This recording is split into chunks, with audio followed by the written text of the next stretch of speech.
berjumpa. Ya, selamat berjumpa di kontekstual paper reading. Pagi ini kita sampai di 1 Tawarikh pasal 24. Inilah rombongan anak-anak Harun. Anak-anak Harun ialah Nadab, Abihu, Eleazar, dan Itamar. Tetapi Nadab dan Abihu mati lebih dahulu daripada ayah mereka, dengan tidak mempunyai anak laki-laki. Maka yang memegang jabatan imam ialah Eleazar dan Itamar. Daud bersama-sama Zadok dari Bani Eleazar dan Ahimelek dari Bani Itamar membagi-bagi mereka menurut jabatan mereka dalam penyelenggaraan ibadah. Lalu ternyata bahwa di antara keturunan Eleazar ada lebih banyak kepala kaum daripada di antara keturunan Itamar. Sebab itu orang membagi-bagi mereka sebagai berikut: untuk Bani Eleazar 16 orang kepala puak, tetapi untuk Bani Itamar 8 orang kepala puak. Dan orang bagi-bagi mereka dengan membuang undi tanpa mengadakan perbedaan. Sebab ada pemimpin-pemimpin kudus dan pemimpin-pemimpin Allah, baik di antara keturunan Eleazar maupun di antara keturunan Itamar. Dan Semaya bin Natanahel Panitera itu seorang Lewi menulis nama mereka di depan raja, di depan pembesar-pembesar, Imam Zadok, Ahimelek bin Abiatar, dan di depan kepala-kepala puak, para imam dan orang Lewi. Setiap kali satu puak diambil dari Eleazar, dan demikian pula satu puak dari Itamar. Kemudian yang pertama jatuh pada Yoyarib, yang kedua pada Yedaya, yang ketiga pada Harim, yang keempat pada Seorim, yang kelima pada Malkia, yang keenam pada Miyamin, yang ketujuh pada Hakos, yang kedelapan pada Abia, yang kesembilan pada Yesua, yang kesepuluh pada Sekanya, yang ke-11 pada Eliasib, yang ke-12 pada Yakim, yang ke-13 pada Bupa, yang ke-14 pada Yasebeab, yang ke-15 pada Bilga, yang ke-16 pada Imer, yang ke-17 pada Hesir, yang ke-18 pada Hapises, yang ke-19 pada Petahya, yang ke-20 pada Yehezkel, yang ke-21 pada Yakin, yang ke-22 pada Gamul, yang ke-23 pada Delaya, yang ke-24 pada Masya. Itulah jabatan mereka dalam menyelenggarakan ibadah setelah mereka masuk rumah Tuhan, sesuai dengan peraturan yang diberikan kepada mereka dengan perantaraan Harun, bapa leluhur mereka, seperti yang diperintahkan kepadanya oleh Tuhan Allah Israel. Golongan yang masih tinggal dari Bani Lewi dari anak-anak Amram ialah Subael, dari anak-anak Subael ialah Yehdeya.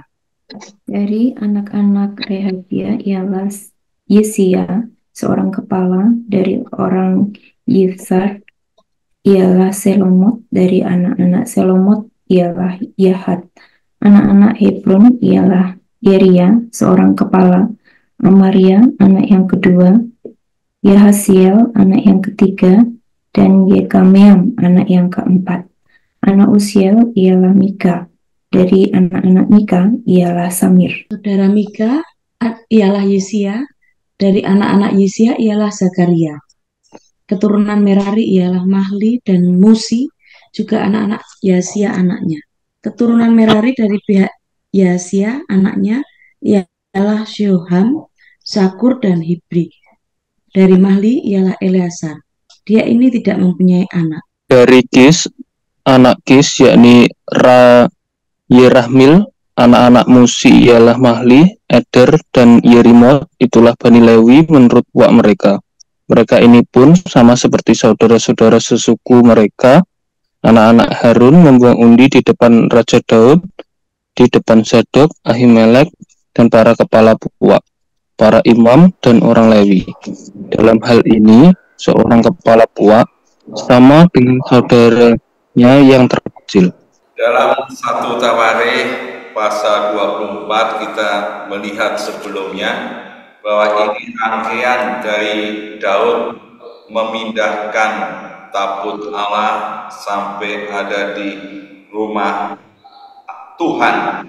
Daud ada di kota Daud mengadakan pujian, penyembahan, ibadat. Dan di pasal 23 kemarin kita melihat bahwa Daud ini berkata kepada orang-orang Lewi keturunan Harun dan Musa ini membagi kelompok-kelompok, dan terlihat bahwa orang-orang Lewi yang di atas umur 20 tahun didata dan diberi satu job bagaimana dia membantu penyelenggaraan ibadah di bait Allah ini, di rumah Tuhan ini, dengan membantu anak-anak Harun dalam menyelenggarakan ibadah, dan di samping itu mempersembahkan korban. Tapi juga di ayat 30 kemarin di pasal 23 mereka juga bertugas menyanyikan syukur, nyanyian puji-pujian bagi Tuhan, dan itu dilakukan setiap pagi, demikian juga pada waktu petang. Jadi ciri-ciri ibadah pada zaman Daud ini sudah mulai memprioritaskan juga pujian, penyembahan, dan itu dilakukan oleh orang-orang Lewi. Dan Daud punya alasan kenapa, karena sudah ada keamanan dan Allah tinggal di Yerusalem, sehingga ibadah ini menjadi prioritas bagi Daud. Lalu di pasal 24 bagaimana Daud ini mengelola orang-orang Lewi dari keturunan Harun dan Musa ini supaya penyelenggaraan ibadah itu berjalan dengan teratur, dengan tertib, dengan baik. Maka Daud ini sebagai raja punya keistimewaan, dia mengelola penyelenggaraan ibadah itu. Dilihat sekarang dari golongan-golongan anak-anak Harun ini ternyata yang masih tinggal yaitu Eliezer dan Itamar. Dan waktu dikumpulkan golongan-golongan ini rupanya Eliezer itu lebih banyak dan Itamar lebih sedikit. Maka dibagilah dari golongan-golongan keturunan Eliezer ini ternyata ada 16 orang kepala yang akan memimpin nanti, dan dari Itamar ada 8. Jadi kalau dijumlah 24 kepala puak, kepala golongan rombongan ini yang akan dipilih menjadi kepala-kepala dari rombongan golongan ini, orang-orang Lewi itu keturunan Eliezer dan Itamar. Nah, kita bisa melihat keistimewaan Daud dalam mengelola golongan-golongan ini. Terlihat bahwa yang muncul di sini bahwa dia diundi, artinya ini keputusan dari Tuhan. Siapa yang dipilih menjadi pemimpin itu diserahkan pada keputusan Tuhan, dan itu disaksikan oleh orang-orang kudus. Katakan pemimpin-pemimpin kudus, pemimpin-pemimpin Allah ini, yaitu disaksikan panitranya ada Semaya, disebut ada Imam Sadok, ada Abiatar, dan ini para imam dan orang Lewi menyaksikan siapa orang-orang yang dipilih dari undian itu. Dan ini yang dilakukan Daud, bahwa Daud memilih orang-orang ini berdasarkan apa yang dipilih Tuhan. Jadi kalau direferensikan di penatua yang ada di jemaat Tuhan di 1 Timotius bagaimana dipilih, dia berdasarkan kualifikasi orang-orang yang terkenal baik, yang kudus, yang tidak bercacat. Ini yang akan dipilih menjadi penatua. Jadi kalau dilihat di sini kita melihat bahwa pilihan undian ini menyerahkan pada otoritas Tuhan dan ini mendasarkan pada kualitas orang-orang yang harus dipilih. Nah, kita melihat pada zaman Daud di 1 Tawarikh 24 ini jelas karena dia orang-orang dari golongan Lewi, dia orang-orang yang dikhususkan untuk melaksanakan penyelenggaraan ibadah itu, maka dia sudah dapat kualifikasi orang-orang yang kudus, orang-orang yang sudah terpilih dan diprioritaskan, mereka yang khusus untuk melayani di rumah Tuhan. Jadi bagaimana cara pemilihan pemimpin rohani masa kini, dilihat ini jelas secara kualitas dan secara otoritas Tuhan dikombin, diintegrasikan supaya tepat siapa orang-orang yang menjadi pemimpin rohani. Dan keadilan Daud ditunjukkan di sini setelah Itamar maupun dari Eliezer satu terpilih pindah ke yang satu, menunjukkan ya ini objektif, ini adil, sehingga tidak ada protes dari kedua golongan ini. Maka di ayat yang ke-7 sampai yang ke-18 kita melihat ada ke-24 pemimpin-pemimpin yang terpilih, yang sudah dipilih Tuhan, dan orang-orangnya dicatat siapa orang-orangnya, dan dia namanya jelas dari golongan Eliezer atau Itamar itu jelas, dan apa jobnya, maka mereka bertugas untuk menyelenggarakan ibadah di dalam rumah Tuhan sesuai peraturan yang disampaikan Musa. Tapi di ayat 19 kita melihat seperti yang diperintahkan pada Musa oleh Tuhan Allah Israel. Jadi terlihat bahwa mereka ini orang-orang yang menjadi pemimpin-pemimpin yang sudah dipilih oleh Tuhan, dan berdasarkan undian ini mereka bertugas untuk menyelenggarakan ibadah di rumah Tuhan ini sesuai dengan apa yang diperintahkan Tuhan. Jadi mereka yang dipilih ini bertanggung jawab untuk melakukan apa yang diperintahkan Tuhan.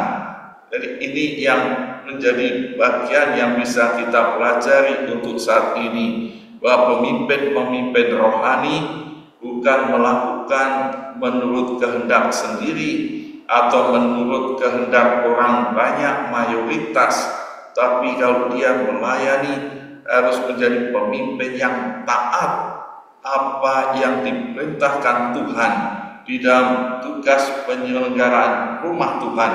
Itulah yang dilakukannya, tidak yang lain. Dan ini yang ditekankan di 1 Tawarikh 24 ayat 19.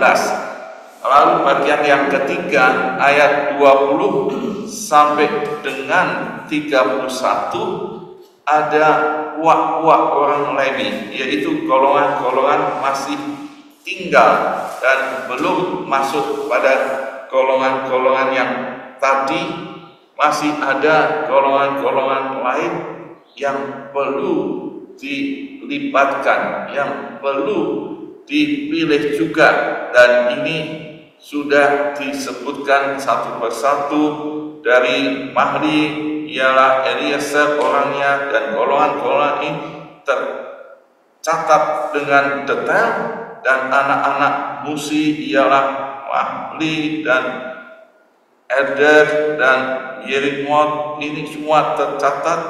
Itulah Bani Lewi menurut puak-puak mereka. Lalu ayat 31, mereka ini pun sama seperti saudara-saudara mereka sesuku, anak-anak Harun dan seterusnya.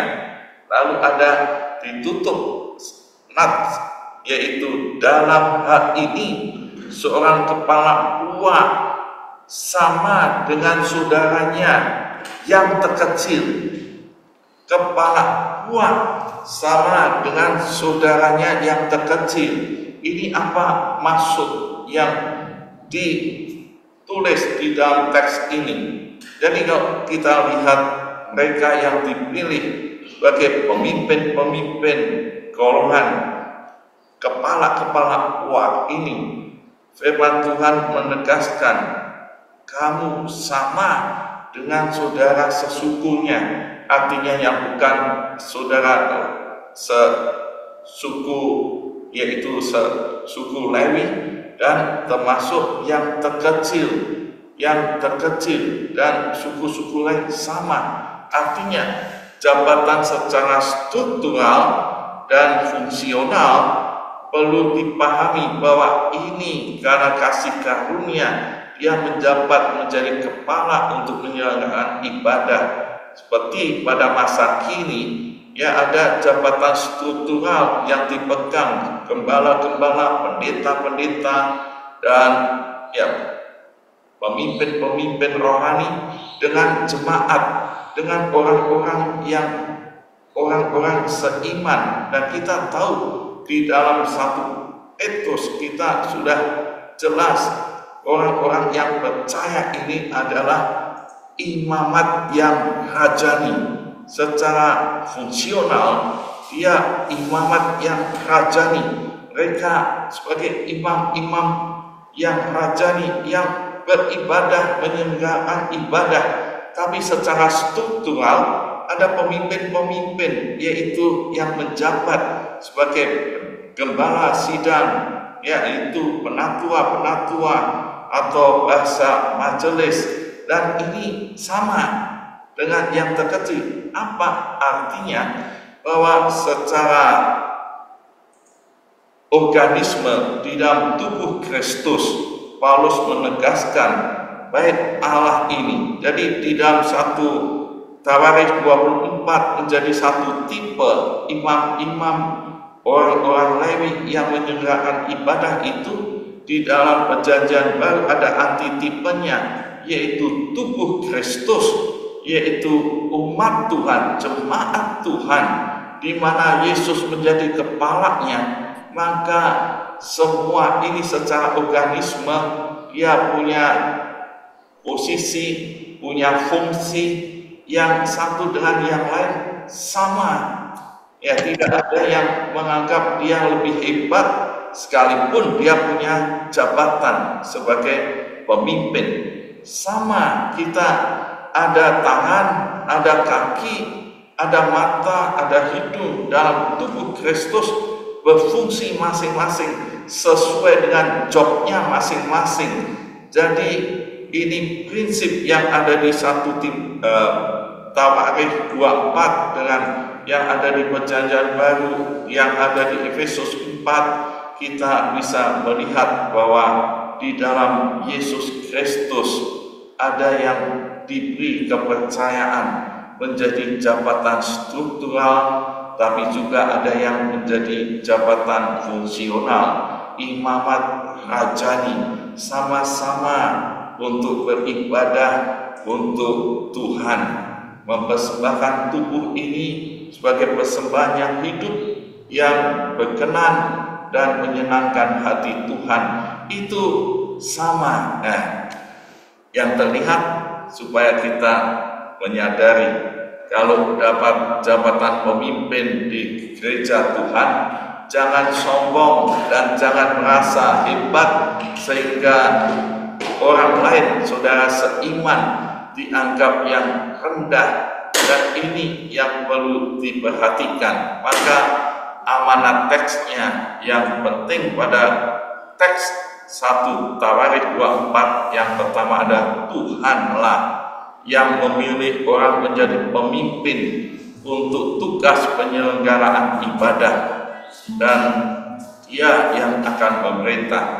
Yang kedua, job description, pemimpin-pemimpin yang sudah dipilih Tuhan perlu dibagi dengan orang lain, jadi teamwork, dan dia sama sebagai satu tubuh Kristus, tidak menjadi sombong. Maka aplikasinya, apakah saya siap kalau dipilih Tuhan menjadi pemimpin dalam pelayanan, siap untuk melayani Tuhan dengan memimpin?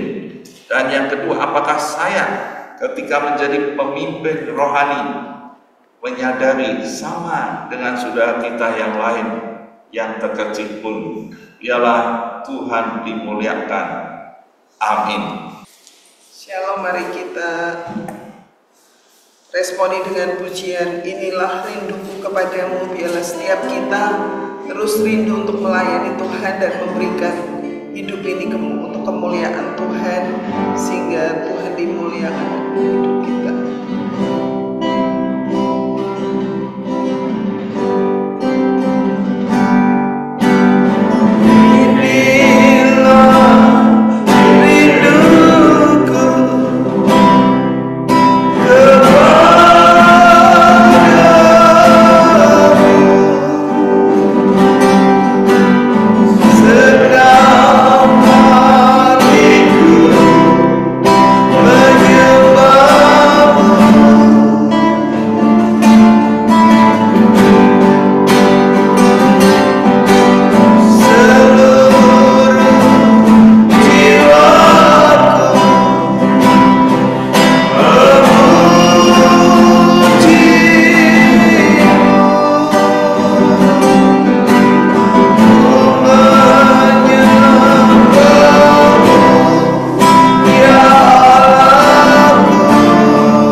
Biarlah kita menjadi orang-orang yang selalu siap untuk melayani Tuhan dan berbagi dengan tim pelayan untuk bersama-sama menjadi mitra Tuhan di bumi ini.